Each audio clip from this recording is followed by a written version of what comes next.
The instrument written test. It's one of the most difficult tests according to these 6 people that I found on the r/flying subreddit. And according to me, because I just despise studying. But we're gonna go pass this written.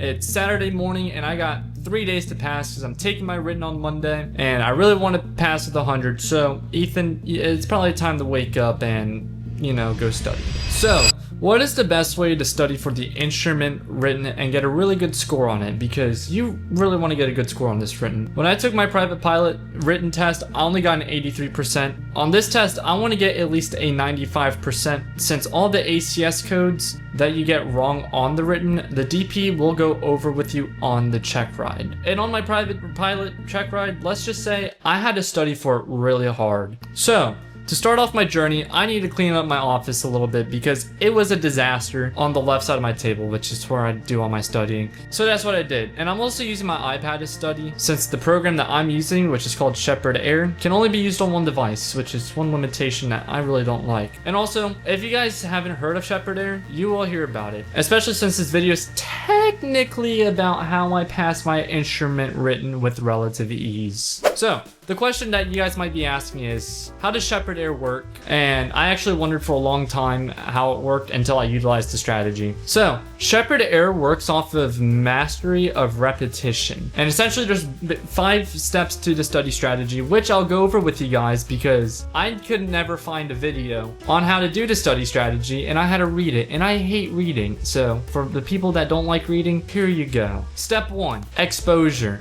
You're going to be exposed to all of the questions first. And there's about 1,100 total questions for the instrument written. They're split up within different categories as well. There's aerodynamics and aircraft, federal aviation regulations, general, helicopter, which there's only one helicopter question, which is kind of stupid to have its own category. But anyways, IFR navigation, weather, weight and balance, and performance. So what you're usually going to do for step 1 of the study strategy to get all the exposure is make sure the question sequence is set to sequence A, which is usually set by default to sequence A. Make sure it's set to sequence A and make sure the answer sequence is on default as well. You'll then choose one subject category. I recommend going in order, so I would do aerodynamics and aircraft and then FARs and then general. And make sure you select your answer view to show correct answer only. Go through it 1 or 2 times. I did it twice, and make sure you guys don't mark anything on the program. And this is going to get you exposed to the question and the correct answer. Alrighty, after step 1, we're going to move on to step 2, which is testing yourself, which is like no more hand holding. So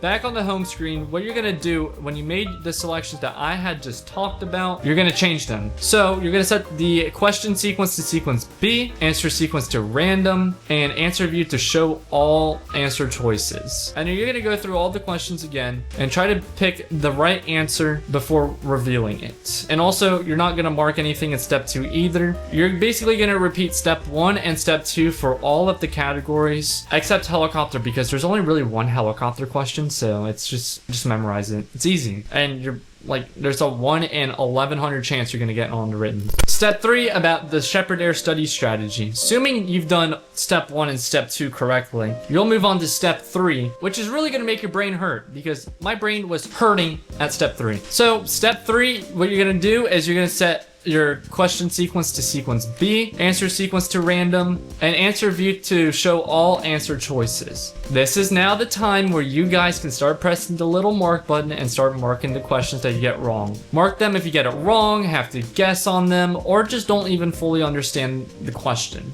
Your marked questions will be the ones that need extra reinforcing into your brain. Trust me, I've had like 450 marked questions on my Sheppard Air and brought it down to about 80, which technically I'm spoiling the surprise for you guys, but yeah. Step 4. Now is the time to review marked questions. This is the time where you're going to be cleaning up the trash and making it better. It should actually be you're taking the recycling out and turning it into something new. Anyways, now is the time to review all of your marked questions after step 3. So click the view marked button on your Sheppard Air and review those questions at least twice, and then unmark them once you fully understand them. I actually did multiple passes through my marked questions, and Then when it started getting easier for me to recognize the answer and also faster for me to recognize the answer, that's when I started unmarking them. I went through my missed question or my marked questions about 5 or 6 times. I really studied for this written. I really wanted to get a good grade on it. And finally, step 5, the final boss, the practice test. Make sure you take at least one practice test. I took multiple, but take at least one to get a baseline of where you at regarding to the written. It's literally almost like I would say it's 95% identical to the questions you're gonna get on the actual written. So if you score at least a 90% or higher, you're ready to schedule the test. You're just schedule it and just keep studying. But if it's below a 90%, go back to steps 3 and 5 and just keep reinforcing the knowledge. Currently, I'm on step 3 and step 4 of the study strategy. The first thing that I do is go through all of my marked questions. And I grind through all of those questions first. These are the questions that I've gotten wrong previously. Before today, since I took a break from studying technically, and I never really locked in until now. So I need to get this written done. And then after I go through the more questions, I go through all the questions again until finally I take my first practice test, which I got a 95 on, which is pretty good. A 95 on a practice test, amazing. I really needed to get that 100% on the written, so I took the time to go through all of the questions again, literally step 3 all over again to see where I'm messing up on and marking them. It took me about an hour in the real world, but in the video world, it only took about 30 seconds with the power of editing.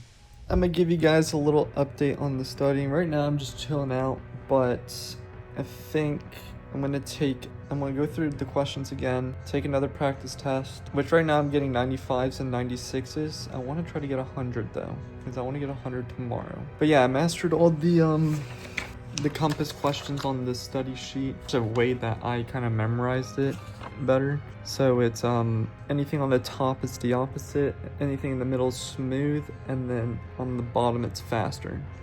So, and it's been helping me a lot within the magnetic compass questions. So I took another practice test and I got 3 wrong this time instead of the usual 2. Let's see here. Okay, apparently slipping turn is 2. This is slipping, this is skidding. For some reason it just doesn't make sense to me. Then I got this one wrong. It said stable air on this one, it's temperature inversion. And then this one, it's IFR departing. I can't even remember seeing that one. But those are now marked.